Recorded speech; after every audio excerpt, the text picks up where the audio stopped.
नमस्कार फ्रेंड्स, सुवर्णाज किचनमध्ये तुमचं खूप खूप स्वागत।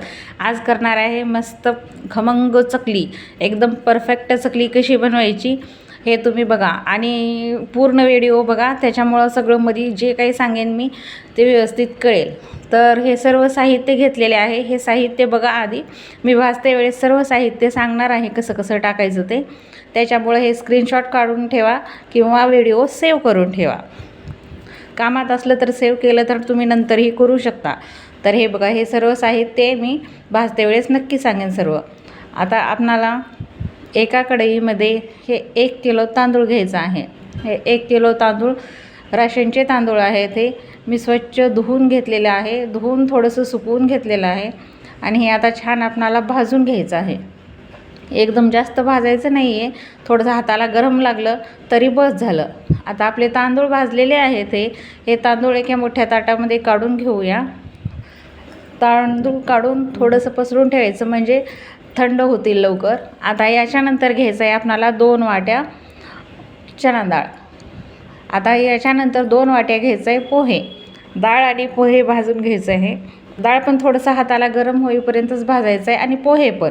आता याच्यानंतर टाकलेलं आहे मी मुगाची डाळ। हे मुगाची डाळ घरचीच डाळ आहे आणि ही अर्धी वाटी टाकलेलं आहे उडदाची डाळ। हे पण घरीच बनवलेली आहे। आणि ही मसूर डाळ 1 वाटी टाकायचं आहे। मुगाची डाळ आणि मसूर डाळ 1 वाटी टाकायची आणि उडदाची डाळ अर्धीच वाटी टाकायची, कारण उडदाची डाळ चिकट असते, मग चकली खूपच कडक होऊन जाते, त्याच्यामुळं ती अर्धीच वाटी टाकायची। आता हे तिन्ही डाळी आपण वेगळ्या वेगळ्या पण भाजू शकता किंवा मिक्स करूनही भाजू शकता। आता हे सर्व डाळी आता छान भाजलेल्या आहेत। आता हे डाळी काढून घ्यायचं आहे आपल्याला ताटात आणि नंतर अर्धीच वाटी शाबू टाकायचा आहे।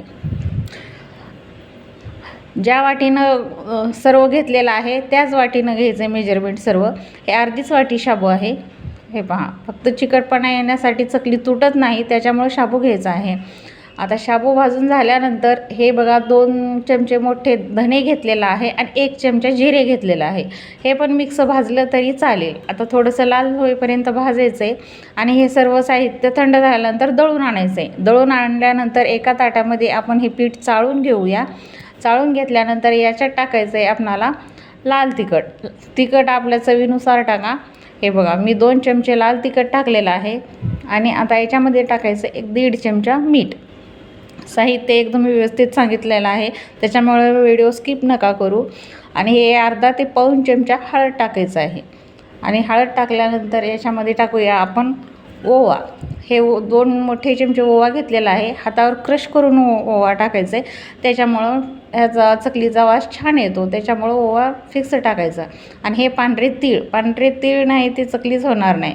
तीळ टाकलं की खूप छान चकली लागते, त्याच्यामुळं हे भरपूर तीळ टाकायचं आहे आणि हे छान मिक्स करून घ्यायचं आहे आपणाला। हे छान मिक्स झालं की आपणाला याच्यामध्ये तेलाचं मोहन टाकायचं आहे। तेलाचं मोहन पण जे वाटीनं डाळ टाकलेली होती तेच वाटी आपण तेल घेतलेलं आहे आणि हे तेल गरम करून घेतलेलं आहे कडकडीत। हे बघा, बघू शकता तुम्ही पिठावर टाकल्यानंतर कसं होतं तेल, एकदम कडकडीत गरम करून 1 वाटी तेल टाकायचं आहे। आता हे गरम आहे खूप, त्याच्यामुळं उलटण्यानं हे खालीवरी करू शकता। थोडंसं गार झालं की मग नंतर हाताने करू शकता। हे बघा, थोडंसं मिक्स करून घ्यायचं आहे असंच उलटण्याने हे अशी। आणि मग नंतर आपणाला ह्याच्याने सर्व गाठी आहेत ते पूर्ण पिठाला तेलाचं मोहन लागेपर्यंत हे मिक्स करून घ्यायचं आहे। त्याच्यामुळं हाताने असं मस्त चोळून हे तेलाचं मोहन पूर्ण सर्व पिठाला लागलं पाहिजे। हे बघा, पिठाला सर्व मोहन मिक्स झाल्यानंतर कलर कसा आला आहे पिठाचा। आता हे बघा, असा गड्डा करून बघितलं ना हातामध्ये, हे असं व्हायला पाहिजे तर चकली परफेक्ट होते। तर तेलाचं मोहन आपलं परफेक्ट झालेलं आहे। आता याच्यामध्ये आपल्याला टाकायचं आहे गरम पाणी। हे बघा, मी गरम पाणी करून घेतलेलं आहे। गरम पाणी हे थोडं थोडं टाकत पीठ मिक्स करत राहायचं, कारण एकदाच टाकलं तर पातळ होईल आणि आपल्याला चकलीसाठी एकदम घट्ट पीठ मळायचं आहे, त्याच्यामुळं थोडं थोडं पाणी टाकून हे उलटण्यानेच खालीवरी करायचं आहे, कारण हाताला पोळेल चटका बसेल असं पाणी करायचं आहे आपल्याला गरम। म्हणजे पीठ छान मस्त वाफळलेलं पीठ असलं की चकली खूप खुसखुशीत होते। हे बघा, अजून असंच टाकतच पीठ मळायचं आहे आणि पीठ एकदम सर्व मिक्स झालं पाहिजे, पाणी आणि पीठ। हे बघा, अशा प्रकारे मिक्स झालं की थोडंसं मोठंच पीठ मळायचं आहे, कारण हा खूप गरम आहे, आपण हाताने मळू नाही शकत. आणि हे झाकून ठेवायचं आहे आपल्याला 15 ते 20 मिनिट. एक 20 मिनिटाच्या नंतर मी काढलेलं आहे आणि हे सर्व पाणी पिठाने आता शोषून घेतलेलं आहे. हे बघा, आता हाताला तेवढं भाजत नाही, कारण गार झालेलं आहे. हे थोडंसं गरम असलं तरी चालेल, पण तेवढं पीठ आपण मळू शकतो. तर अजून पाणी लागणार आहे मला. पाणी पूर्ण पिठाने आता हे करून घेतलेलं, शोषून घेतलेलं आहे. आता छान झालेलं आहे पीठ आपलं. आता तेच कोमट पाणी आपण थोडं टाकून हा पिठाचा एकदम घट्ट गोळा मळून घ्यायचा आहे. हे पहा, तेच पाणी आहे, थोडंसं गार झालेलं आहे, हाताला भाजत नाही असं पाणी झालेलं आहे ते. त्याच्यामुळं हळूहळू थोडं पाणी टाकत हे एकदम घट्ट पीठ मळून घ्यायचं आहे. एकदम परफेक्ट चकली होते. पूर्ण व्हिडिओ मी काय टाकले, कसं टाकले ते पूर्ण बघा. हे पहा, असा घट्ट गोळा करून घेतलेला आहे मी. अशाच प्रकारे करायचं आहे. हे बघा, एकदम परफेक्ट पीठ झालेलं आहे. आता आपण सुरीला तेल लावून घ्यायचं आहे थोडंसं, म्हणजे पीठ जास्त चिकटणार नाहीत सुरीला. आता सुरीमध्ये जेवढं पीठ बसेल आपण तेवढ्याच आकाराचा गोळा करून घ्यायचा आहे. हे पहा असं. आणि मस्त आपणाला ह्याच्या चकल्या पाडून घ्यायचा आहे. आता आपणाला कशा आकाराच्या चकल्या पाहिजेत तशा आपण करू शकता. हे बघा, आता ऑगस्ट महिना म्हटलं की गणपती आला, गौराई आली. आता एकामागे एक सण येतच असतात. त्याच्यामुळं आपल्याला खायला घरात म्हणा, गौराईला म्हणा, हे चकली हा पदार्थ असतोच.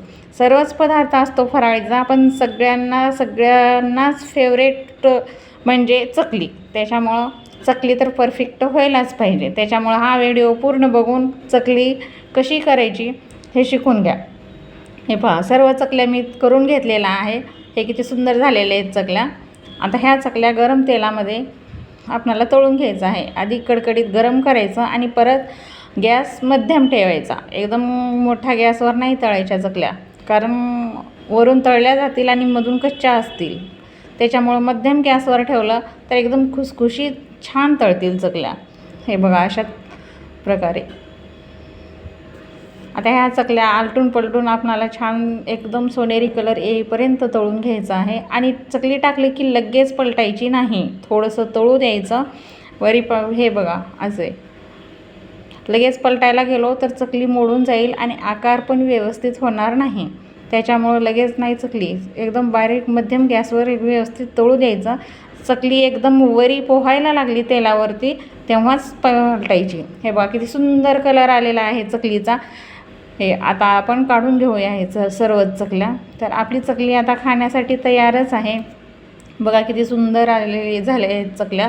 तर गौराईसाठी तुम्ही पण हा व्हिडिओ बघून चकली करा. आणि हे बघा, माझ्या रेसिपीला लाईक करा, शेअर करा, कमेंट करा, फेसबुक पेजला फॉलो करा, यूट्यूब चॅनलला सबस्क्राईब करा. Bye bye.